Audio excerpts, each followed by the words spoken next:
1 João 2, 26, diz assim: isto que vos acabo de escrever é acerca dos que vos procuram enganar. Vamos parar aqui, deixa sua Bíblia aberta. Irmãos, a gente está numa sequência de pregação, e eu oriento, te aconselho, se você não veio de manhã, depois quando tiver um tempinho, essa semana eu devo colocar na internet, escuta a pregação da manhã, porque ela traz muito conteúdo, muito material de vida, teológico, devocional para as nossas vidas. De manhã até fizemos um comentário acerca de um acontecimento recente no Brasil, no Rio de Janeiro, São Paulo, melhor dizendo, e aplicamos isso de acordo com a teologia. Então, só para que você não fique muito perdido, eu vou só citar as aplicações que eu fiz de manhã. De manhã nós falamos que já estamos vivendo a última era, já estamos vivendo o fim dos tempos. Não compete a gente ficar marcando data para Jesus voltar, nem ficar dizendo aquela chuva, aquele terremoto, aquela guerra está apontando para a volta de Jesus. A verdade é que tudo que acontece desde que Jesus voltou ao Pai e disse que ia preparar a morada até que ele volte é o final dos tempos. As coisas estão piorando, vão piorar, e a nós compete orar, evangelizar e amar ao próximo como a ti mesmo. Então nós vivemos a última era. Esse é o período de que a gente se aproxime de Deus, que nos arrependamos dos nossos pecados e que possamos cada vez mais passar esse amor que nos alcançou para aqueles que vivem à nossa volta, porque o nosso desejo é que mais e mais pessoas cheguem ao conhecimento de quem é Jesus e tenham uma vida de paz, tenham uma vida de tranquilidade, tenham uma vida de comunhão. Dificilmente a gente, quando descobre alguma coisa boa, a gente não quer compartilhar com as pessoas, a não ser quando a gente é muito mesquinho. Por exemplo, quando a gente compra aquela batata Pringles, eu e Lana, aquela batata que é um canudo assim, a gente não gosta muito de compartilhar com as pessoas, porque a batata é muito boa.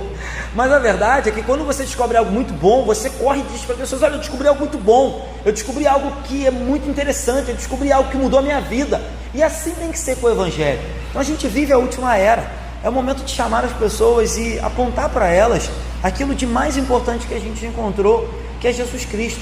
Segundo ponto que a gente falou de manhã: o espírito do anticristo já está operando no mundo. Então a gente não deve se assustar com a piora do mundo. A gente não deve se surpreender com as coisas absurdas que acontecem: homicídios, guerra, desigualdades, fome, enfim, crueldades. Não deve, é claro que o nosso coração não deve nunca se acostumar com essas coisas. A gente deve sempre orar e se revoltar mesmo com injustiças e com perversidades. Mas a verdade é que a gente não deve se assustar, nem se desesperar, porque o espírito do anticristo já opera no mundo. Foi isso que a gente leu de manhã. Terceiro ponto que eu falei de manhã, e aí é um alerta, né? É uma luzinha que tem que acender dentro do nosso coração, é que muitos anticristos surgem no seio da igreja. Muitos hereges, falsos mestres, enganadores saem de dentro da igreja. Foi isso que a gente leu no versículo 19 de manhã. Quarto ponto que eu falei de manhã é que, ainda que as coisas tendem a piorar e caminham a passo largo para o final de todas as coisas, nós crentes, os verdadeiros crentes, temos a unção, temos o Espírito Santo e temos o conhecimento de quem é Jesus, e não precisamos de nada que ultrapasse a pessoa de Jesus. Frequentamos uma igreja? É verdade. Essa igreja tem um pastor? É verdade. Mas no fundo, irmãos, nós não precisamos dessa denominação, não precisamos dessas quatro paredes, e vocês nem precisam de mim para chegar ao céu, porque vocês precisam só de Jesus. Mas enquanto aqui estamos, é interessante que permaneçamos em comunhão, frequentando a igreja, praticando aquilo que o Senhor Jesus mandou, ouvindo a palavra, louvando, orando. Mas no fundo, nada além de Jesus é necessário para que cheguemos ao céu. Então a gente tem unção e conhecimento. Quinto ponto que a gente falou de manhã é que cair na bobagem, cair na heresia de negar Jesus, de diminuir Jesus, de dizer: talvez ele não tenha sido Deus mesmo, talvez ele não tenha nascido de uma mulher virgem, isso deve ser fábula, isso deve ser história. Cair nessa bobagem é cair na heresia de negar o Pai, porque de manhã a gente lê um texto que João diz assim: todo aquele que nega o Filho, esse não tem o Pai, e aquele que confessa o Filho, tem igualmente o Pai. E aí a gente falou isso de manhã, cuidado, diminuir Jesus, não ter relacionamento com Jesus, não ter intimidade e comunhão com Jesus, é automaticamente não ter comunhão, intimidade e relacionamento com o Pai.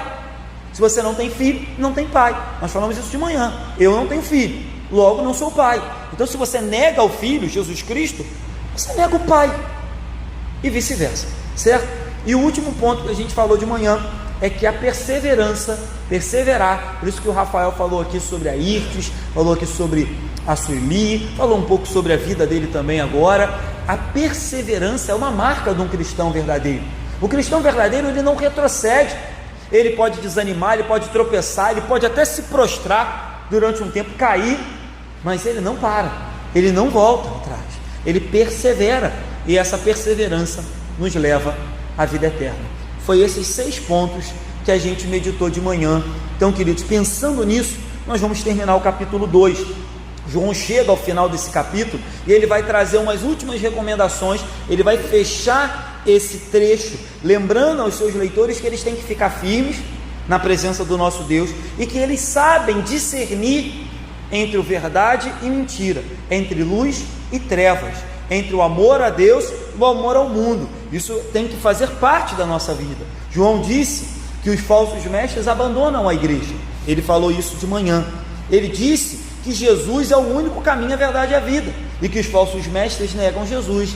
E agora ele disse, no versículo que a gente leu, que o propósito dos falsos mestres, o propósito das heresias, o propósito das falsas doutrinas é enganar o povo de Deus. Ele disse: isto que vos acabo, versículo 26, de escrever, o que ele acabou de escrever? O que a gente leu de manhã, é acerca dos que vos procuram enganar. Ou seja, João está falando: olha, novamente eu estou chamando a atenção de vocês para que vocês tomem cuidado, porque não é, como nós falamos de manhã, uma simples questão de doutrina. A doutrina é diferente, o pensamento é diferente. Não, João está falando de que quando você diminui a pessoa do Cristo, o que você está fazendo é cair nos lábios, ou cair na mentira daqueles que procuram enganar. Negar a encarnação de Jesus, negar que ele é 100% homem e 100% Deus, é esvaziar o Evangelho.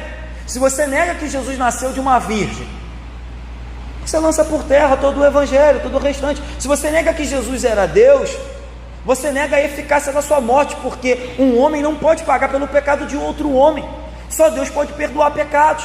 Então, se você começa a desfigurar o Cristo, ou tentar tirar de Jesus algumas coisas que são meio difíceis de aceitar, esse negócio de ser Deus é muito difícil, esse negócio de que ressuscitou é muito difícil, esse negócio de que Jesus voltou para o céu, isso é muito doido, eu vou tirar isso, e eu vou viver um evangelho mais light. O que você está fazendo é esvaziar o cristianismo, o que você está fazendo é dar ouvidos a uma mentira, e na verdade isso se chama satanismo, isso se chama distorcer o Evangelho e destruir aquilo que tem de mais belo no Evangelho, que Deus amou o mundo de tal maneira que deu o seu Filho para todo aquele que nele crê.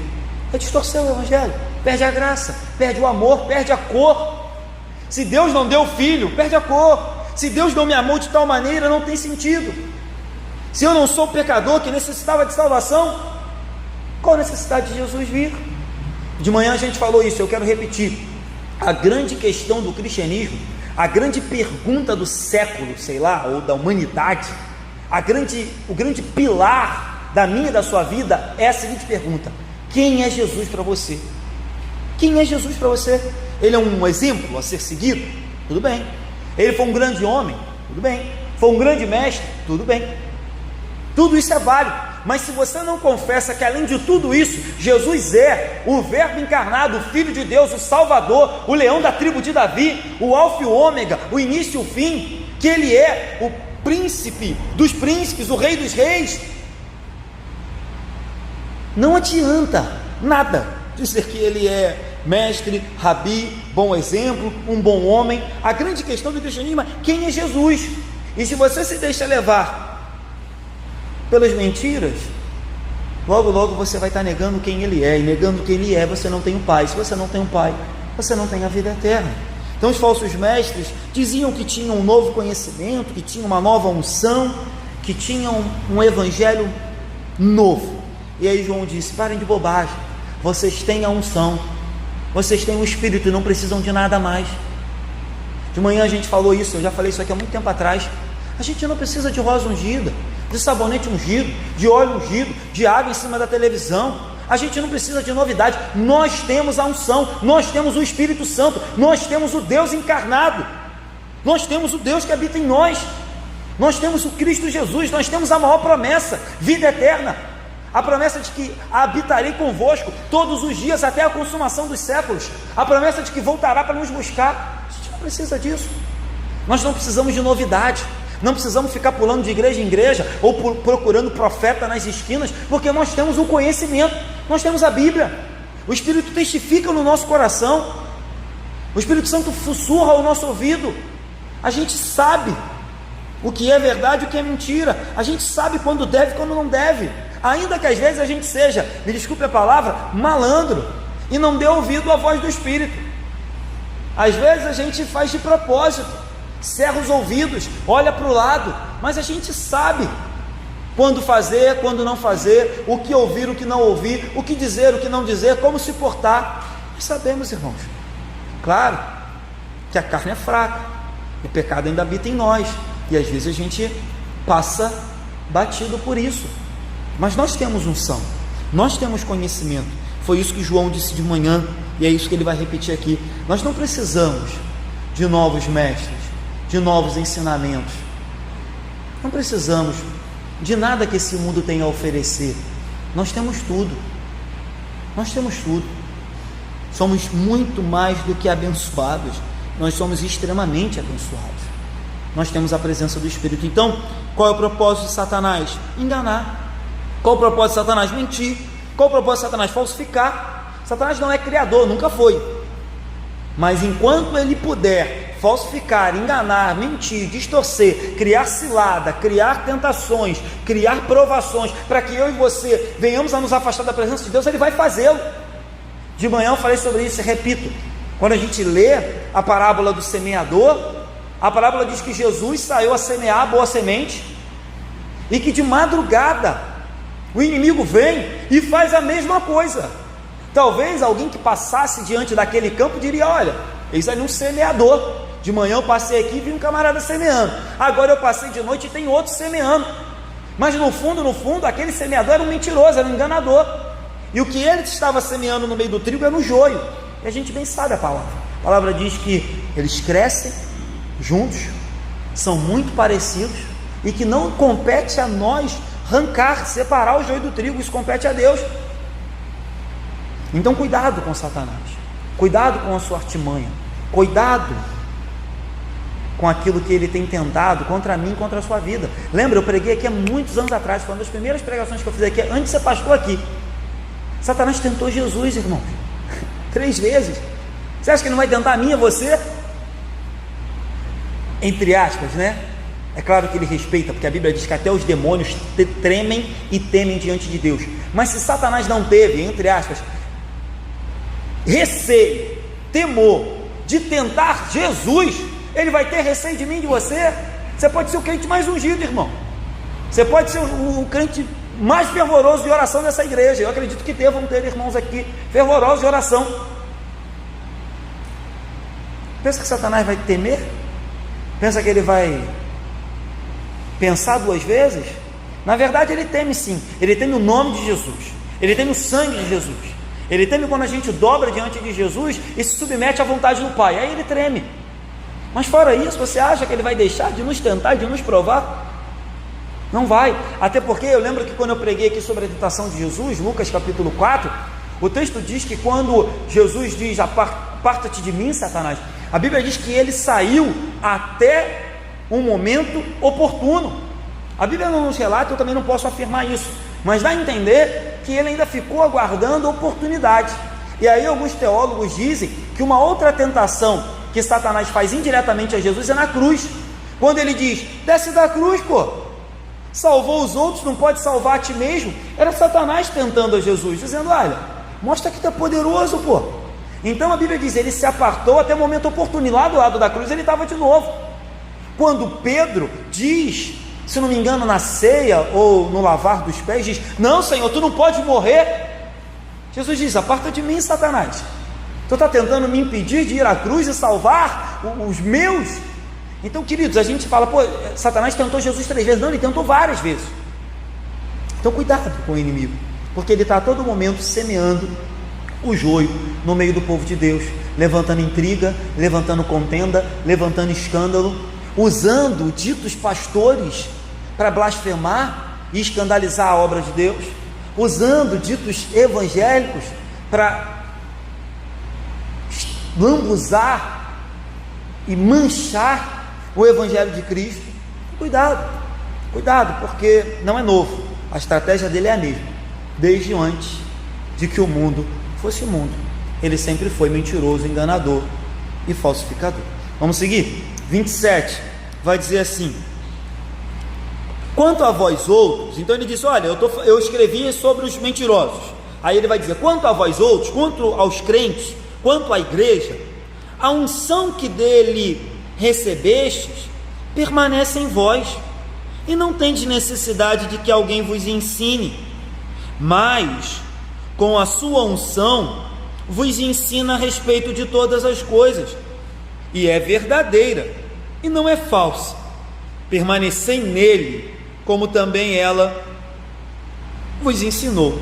Mais uma vez João se volta para aqueles que ele estava escrevendo, e ele diz: olha, eu falei acerca daqueles que saíram da igreja, eu falei acerca dos falsos mestres, dos falsos cristos, dos enganadores, eu falei acerca daqueles que abandonaram a fé, mas de vocês, João diz, eu quero lembrá-los que vocês têm a unção, que ele falou no versículo 20 que a gente pregou de manhã. Vocês têm o Espírito Santo, vocês têm a presença de Deus dentro de vocês, e uma vez que vocês têm a unção, vocês não precisam, não tem necessidade de que ninguém vos ensine. Aí você fala: poxa, pastor, será que o João está dizendo que a gente já sabe tudo, que ninguém precisa ensinar, nem o Senhor que está aí na frente agora? Não, não é isso que o João está dizendo, até porque o próprio Jesus disse: ide por todo mundo, pregar o Evangelho, ensinando todas as coisas, ensinando-as a guardar todas as coisas, batizando em nome do Pai, do Filho e do Espírito Santo. Então é ordem de Jesus ensinar o Evangelho às pessoas. O que o João está dizendo é que a gente não precisa de novos ensinamentos. Ele está dizendo que a gente não precisa dessas novidades que os anticristos e os falsos mestres, as falsas doutrinas, as falsas igrejas trazem nos dias de hoje. É disso que a gente não precisa. João está dizendo que a gente tem a palavra nas nossas mãos, a gente tem a revelação de Deus. A palavra de Deus é uma arma que todo cristão deve saber usar. A unção também é uma arma que todo cristão deve saber usar. Somos ungidos pelo Senhor Jesus, temos a presença do Espírito Santo em nós, logo não deveríamos, e aí olha que eu usei, não deveríamos, porque eu sei que às vezes a gente faz, não deveríamos dar ouvidos a vozes que não sejam do nosso Deus. A palavra do Senhor diz que as ovelhas conhecem a voz do seu pastor, e se conhecemos a voz do pastor, a verdade é que na maioria do tempo das nossas vidas, nós deveríamos parar de dar ouvido para algumas bobagens, e às vezes deveríamos parar de ouvir até a gente mesmo, sabia? Porque às vezes nós nos colocamos em problema, às vezes nós semeamos problema na nossa vida, às vezes nós nos colocamos em enrascadas que depois não sabemos sair, às vezes a nossa própria consciência, o nosso próprio coração, enganoso como começa a nos convencer do contrário, quando na verdade nós temos o Espírito e deveríamos ouvir a voz dele. Mas constantemente nós, não sei porquê, e aí eu me incluo nisso, quando eu digo nós,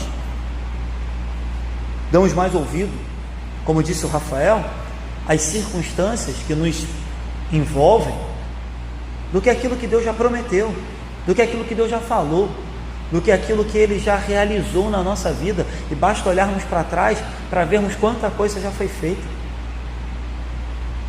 Tenho falado isso aqui na igreja e não me canso de repetir, porque eu acho que isso é válido. De manhã nós citamos alguns nomes, Rafael citou outros agora, Mas irmão, se a gente for dar oportunidade, a gente não faz isso aqui na igreja, mas se fôssemos dar oportunidade, ou se eu falasse para você, olha para o irmão que está do seu lado, você encontraria na vida de todos os irmãos aqui experiências, momentos de vida em que você poderia dizer, cara, eu já vi Deus agir na vida desse irmão, Deus já agiu na vida dessa irmã, eu já vi Deus operar na vida de fulano, de fulana, eu vejo Deus agir na vida dele ainda. Às vezes a gente cita uns nomes aqui, mas a verdade é que faça uma autoavaliação da sua vida, ou de forma muito rápida, lembre de um irmão que está próximo de você aqui na igreja, e tente trazer na memória, se você não consegue lembrar de luta, de vitória, de tribulação, de cura, de milagre, de bênção, que Deus não derramou na vida de cada um de nós, e que a gente pode dizer, eu vi Deus já agir na vida dos irmãos dessa igreja.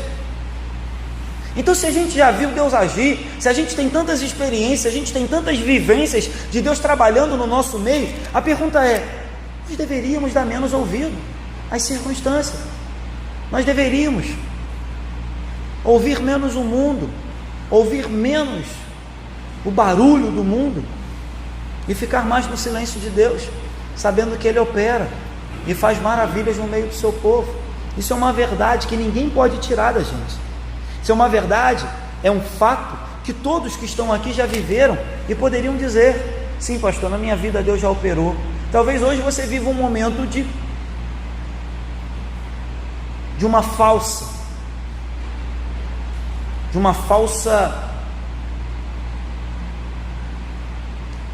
afastamento de Deus, um falso afastamento de Deus. Vou dizer falso, porque Deus não se afasta. Talvez hoje você não tenha nada para dizer, olha pastor, nessa semana Deus agiu de forma real na minha vida. Mas ainda que você não veja, não sinta, não ouça, Deus continua agindo. E ainda que hoje talvez você não tenha vivido, ou nessa semana você não tenha vivido nada assim, eu tenho certeza que todo mundo aqui uma vez na vida já viveu algo assim, senão não faria sentido vocês estarem aqui. Existem algumas pessoas que frequentam a igreja porque a igreja é atrativa, mas dificilmente você encontra algum atrativo na igreja congregacional de Andorinhas. A gente não tem muito atrativo, a gente canta, a gente ora e a gente prega a palavra, é isso que a gente faz, todo domingo. Então dificilmente alguém vai dizer que vem aqui porque tem atrativo, que é legal. A gente faz um lanchezinho ali no final, tal, de vez em quando a gente faz a confraternização, mas dificilmente alguém poderia dizer, não pastor, vem aqui porque eu acho muito interessante. Claro que não, claro que não. Eu acredito que a gente só vem aqui porque algo mudou a nossa vida, porque um dia a gente teve uma experiência transcendental, uma experiência louca, uma experiência que ultrapassa a razão, ultrapassa o comodismo de ficar em casa assistindo televisão, ultrapassa a vontade de chutar o balde e largar tudo, porque senão não tem atrativo, não tem nada que satisfaça a carne, ficar 1h30 cantando, orando e ouvindo o pastor falar todo domingo, não tem. Mas existe algo que mudou dentro do nosso coração, existe uma chavezinha que foi virada, e que a gente sente necessidade disso, porque a gente tem a unção, porque a gente tem conhecimento, porque Ele permanece em nós.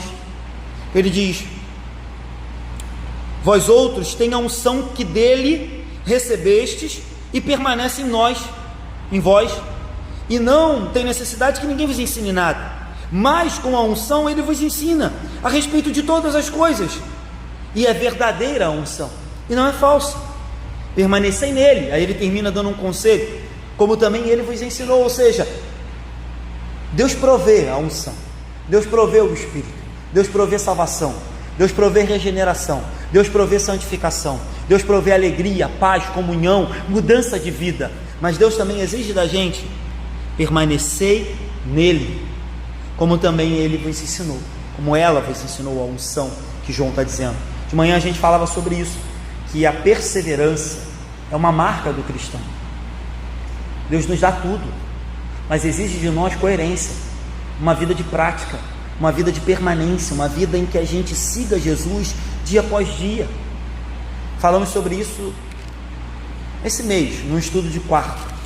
Muitos cristãos, por meio da pregação, por meio da leitura bíblica, chegaram ao conhecimento de Jesus, confessaram Ele como Salvador, meses depois foram batizados e foram inscritos no rol de membro da igreja, seja aqui ou seja numa outra igreja. Mas a verdade é que a partir do momento que a gente confessa Jesus, mesmo antes do batismo, O Espírito Santo já habita em nós. Nós já somos templo e morada do Espírito. Desde aquele primeiro momento, desde aquele dia em que você chorou ou não chorou, desde aquele dia que você levantou a mão e confessou Jesus num culto, desde aquele dia que você sentiu que algo mudou no seu coração, independente de você ter vindo aqui na frente ou não, o Espírito Santo começou a fazer uma obra totalmente nova na sua vida. Começou a tirar aquele coração de pedra e colocar um de carne. Começou a lançar fora o velho homem e fazer surgir um novo homem, uma nova criatura. Por quê? Porque ele permanece em nós e nós temos permanecido nele. Por intermédio de Cristo, Deus nos concede o seu Espírito, e por meio do Espírito nós hoje temos relação com Deus e com o Filho. Então, entende? Por intermédio do Filho, Deus concede o Espírito, e por meio hoje do Espírito que habita em nós, nós temos relacionamento com o Pai e com o Filho. E como João lembrou de manhã, aquele que confessa o Filho tem o Pai, aquele que nega o Filho, nega o Pai. Então, providência de Deus, Deus nos deu tudo. Responsabilidade nossa, permanecer nos caminhos do Senhor, até que Ele volte para nos buscar. 28. Filhinhos, agora pois, permanecei nele, para que quando Ele se manifestar, tenhamos confiança, e dele não nos afastemos envergonhados na sua vinda. Esse versículo 28 resume de forma breve todo o ensinamento do capítulo 2. Ele diz que ele novamente chama os crentes de filhinhos, mostrando cuidado, mostrando amor, preocupação. Depois ele fala de novo de perseverança, permanecei nele, e diz que a perseverança é em Jesus, em nenhum outro. Ele fala de novo da vinda de Jesus, que ele já falou de manhã da vinda de Jesus. No capítulo 1 ele fala da primeira vinda, no capítulo 2 ele fala da segunda, e agora ele fala de novo, e ele termina ainda o versículo 28, quarto ponto, falando da confiança que nós temos que ele virá. É certo que ele virá. Então João repete a exortação: permaneçam no caminho, mantenham a comunhão com ele. Então não basta permanecer, tem que permanecer nele, e permanecer nele é ter comunhão com ele, certo? Permanecer nele é ter comunhão com Jesus, assim sendo, comunhão com os irmãos, para que possamos, de forma unida e de forma familiar, possamos adorar o nosso Deus. De manhã eu falei isso aqui e repito, hoje a maneira mais próxima e a maneira mais fácil de ter comunhão com Deus e com o Filho é orando, lendo a Bíblia, louvando, participando dos cultos, tendo comunhão com os irmãos. Essa é a maneira mais fácil e é a melhor maneira, porque nós só teremos acesso a Jesus quando Ele voltar plenamente. Então, enquanto Jesus não voltar, irmãos, e quando Ele voltar, falei isso de manhã e repito, vai ser algo maravilhoso, nós teremos uma comunhão plena. Enquanto Ele não voltar, nós devemos cultivar aqui, na igreja, na nossa casa, na nossa família, essas coisas que nos levam a ter comunhão com Jesus: oração, leitura, louvor, misericórdia, perdão, amor pelo próximo, amar a igreja, amar a Deus sobre todas as coisas. Se a gente não cultiva isso aqui agora, dificilmente gostaremos do céu, dificilmente nos sentiremos bem no céu, porque é isso que nós vamos fazer no céu: ter comunhão eternamente com o Pai, com o Filho e com os irmãos, adorar a Deus eternamente. E se a gente não gosta de fazer isso aqui, a gente não vai gostar de fazer isso no céu. Tem uma frase, não sei de qual teólogo, que diz assim: que Deus não leva ninguém para o céu que Ele não tenha santificado aqui na terra. Deus não leva ninguém para o céu que antes Ele não tenha santificado aqui na terra. Deus não leva ninguém no céu para chegar lá e falar: aqui eu vou te ensinar a gostar do louvor, agora eu vou te ensinar a gostar da palavra, agora eu vou te ensinar a gostar de ter comunhão com os irmãos. Não! Aqui é a hora de aprender isso, aqui é a escola, aqui é o momento de preparação. No céu não vai ter essa hora. Às vezes no meio teológico, para implicar com alguns irmãos, a gente diz que alguns irmãos vão ter que participar de escola dominical no céu, estudar nada, não aprender nada, levar a vida meio assim. Mas isso é uma grande brincadeira. A verdade é que essa é a hora de se preparar, essa é a hora de santificar, essa é a hora de lavar as vestes, essa é a hora de lançar fora o vinho velho, essa é a hora de tirar o remendo e colocar vestes novas, essa é a hora de receber Jesus como Senhor. Deus não vai ficar limpando ninguém no céu. tratando ninguém no céu. Por isso é importante ser tratado agora. Por isso é importante ser aperfeiçoado agora. E de manhã a gente falou, ainda que seja necessário ser quebrado, ainda que às vezes Deus puxe a orelha e puxe doído, tem que ser agora, porque no céu não vai haver mais esse momento. Então, o verdadeiro crente, queridos, é aquele que não é enganado pelas falsas doutrinas, é aquele que não é levado por vento de doutrina, é aquele que permanece em Jesus e sabe que Ele voltará para nos buscar, é aquele que tem comunhão com o Filho, por meio da sua igreja, por meio dos irmãos. E aí outra coisa interessante dessa passagem, é que ela traz mais um alerta ao nosso coração. Ela diz que todos os homens vão reagir à segunda vinda de Jesus, todos os homens, mas ela diz que uns vão reagir com confiança, e outros vão se afastar com vergonha. Todos virão, todos virão, todos ouvirão, todos se apresentarão diante do tribunal, todos comparecerão diante do julgamento, mas uns confiantes, porque foram lavados e remidos pelo sangue do Cordeiro, porque confessaram os seus pecados e foram recebidos como filhos de Deus, sem mérito nenhum. Com os méritos de Jesus chegaremos lá, mas outros ficarão extremamente envergonhados. Talvez, penso eu, dirão, aqueles crentes tinham razão.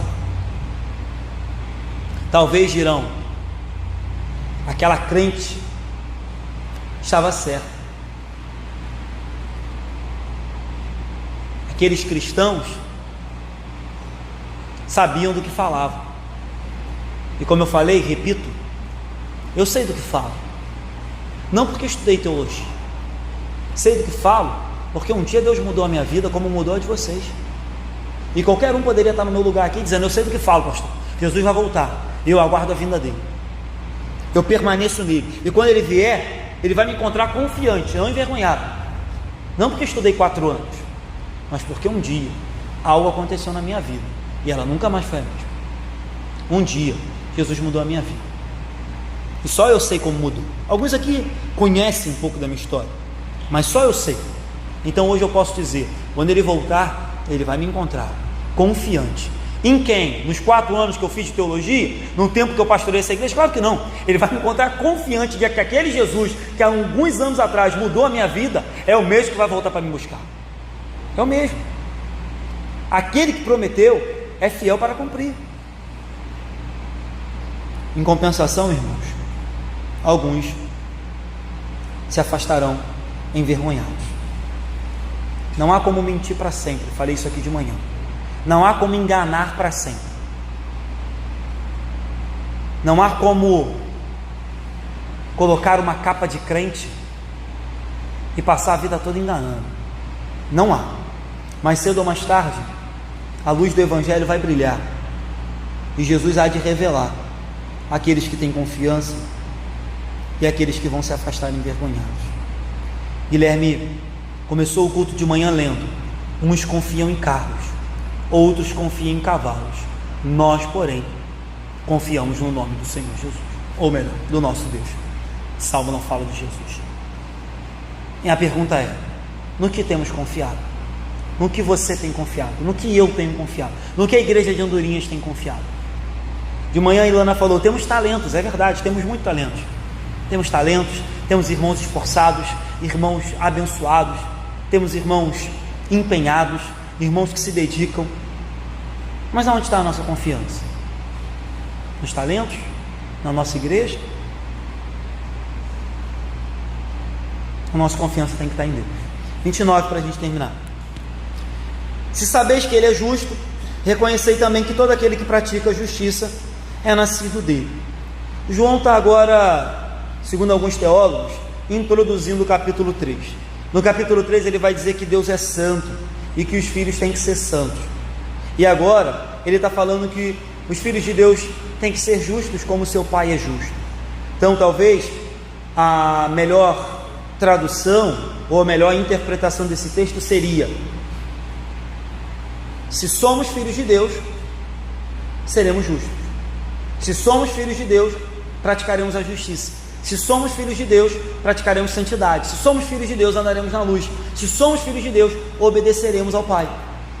essa é a conclusão, certo? João trouxe vários ensinamentos. Ele disse que nós devemos amar ao próximo, que nós devemos andar na luz, que nós devemos amar a Deus sobre todas as coisas e não amar o mundo. E agora ele diz que nós devemos praticar justiça, ou seja, João está trazendo atributos, características de um verdadeiro cristão, de um verdadeiro filho de Deus. Então, se Deus é justo, se Deus ama a justiça, se Deus é misericordioso, se Deus é perdoador, se Deus ama, nós devemos praticar os mesmos atributos do nosso Pai. É verdade que às vezes, e na maioria das vezes, a gente fica muito longe de ter que seja 10% da justiça de Deus. Mas uma coisa é fato: não há como dizer que é filho de Deus e viver na injustiça. Não há como dizer que é filho de Deus e viver nas trevas. Não há como dizer que é filho de Deus e viver praticando o pecado. Não há como dizer que é filho de Deus e amar mais o mundo do que a Deus. Não há. Não há como dizer que é filho de Deus e colocar sua confiança em carros e cavalos. Não há. Então, se Deus é justo, Ele tem filhos e filhas que refletem a sua justiça. Ele tem filhos e filhas. Se Deus deseja, como foi ensinado aqui de manhã na escola dominical, ver o seu nome adorado em todas as nações, Ele tem que ter filhos e filhas que desejam evangelizar, que desejam que as missões prosperem. Se Deus deseja que todos os povos ouçam falar de Jesus, a gente tem que investir em missões. A gente tem que orar por missões. A gente tem que se preocupar com aqueles que estão à nossa volta que ainda não conhecem Jesus. A gente tem que pregar o Evangelho. Porque se Deus quer ser adorado, se Deus amou o mundo de tal maneira, a ponto de enviar o Filho dele para salvar pecadores, nós devemos amar pecadores e querer que eles venham e se arrependam. É uma condição sine qua non, é uma condição que não tem como ser retirada. Ou somos filhos ou não somos, ou somos parecidos com o nosso pai ou não somos. E aí a gente vai falar sobre isso no capítulo 3. João vai falar sobre os filhos de Deus e os filhos do maligno, a partir do versículo 7. E aí a gente tem que se perguntar: qual tem sido as minhas manifestações? De filhos de Deus ou de filhos do maligno? Qual tem sido a minha prática? De filho de Deus ou de filho do maligno? E se porventura achar em mim algo que não é isso que o salmista diz: Senhor, sonda-me e vê se há em mim algo que não convém, e renova dentro de mim um coração, um espírito puro e inabalável. Então é um exercício que devemos fazer. E se porventura achar em nós algo que não convém, pedir que Deus nos purifique, porque Deus é justo e Ele deseja ter filhos e filhas que refletem a sua justiça. Filhos e filhas que aguardam a segunda vinda de Jesus com o coração transbordando. Filhos e filhas que oram pela volta de Jesus, não porque a gente quer se livrar dessa vida, mas que oram pela volta de Jesus porque desejamos vê-lo cumprir todas as suas promessas. Tem um teólogo que diz que a vida real de um cristão, ela tem que combinar, ou ela tem que condizer com a vida prática que esse cristão tem no dia a dia. Tem um outro teólogo que diz o seguinte: um homem, aquilo que um homem faz, ou a maneira como ele age, ou a maneira como ele se porta, diz muito acerca da sua salvação e da sua vida eterna. Então, a vida real de um ser humano tem que condizer com a sua vida prática. O primeiro teólogo diz isso. O segundo teólogo diz: a maneira como uma pessoa age, fala, o que ela pratica e como ela se comporta, revela o que está por trás, o que habita no seu coração. Ou seja, irmãos, se temos um Deus que é justo, que é santo, que é luz, que é amor, que é graça, que é misericórdia, isso tem que fazer parte da nossa vida. Porque a maneira como agimos, como tratamos as pessoas, como falamos, a maneira como vivemos, revela quem conduz o nosso coração, revela o que tem dentro de nós. É isso que a Bíblia diz? Não é o que entra que contamina o homem, mas é o que sai, porque o que sai procede do coração. Vamos terminar? Só para terminar, a Bíblia fala da volta de Jesus 318 vezes. Só 4 livros não falam da volta de Jesus: Gálatas, 1ª e 2ª e 3ª João, que são as próximas cartas aqui na sequência, e Filemão. Gálatas, 2ª e 3ª João e Filemão. São os únicos 4 livros. Dos 66 livros, só 4 não falam da volta de Jesus. 318 falam. E por que eu quero terminar chamando a sua atenção para isso? Irmãos, não se engane.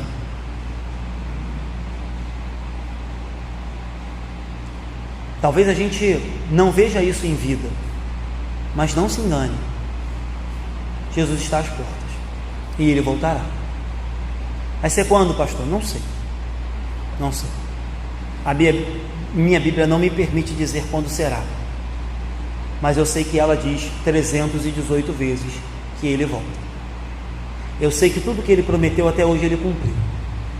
Eu sei que tudo que Ele prometeu na minha vida Ele fez, e fez infinitamente mais. Então não se deixe enganar pelas circunstâncias, pela demora, talvez por um momento difícil da sua vida, ou talvez até por um momento bom. Às vezes você está vivendo um momento tão bom, tão próspero, tão legal, que você está pouco se lixando para a segunda vinda de Jesus. Seria bom até que Ele não voltasse, porque se Ele voltar Ele vai atrapalhar os seus planos de ter uma família, de passar na faculdade, de ter um bom emprego. Se Jesus voltar, pastor, vai atrapalhar o negócio todo. Não se engane.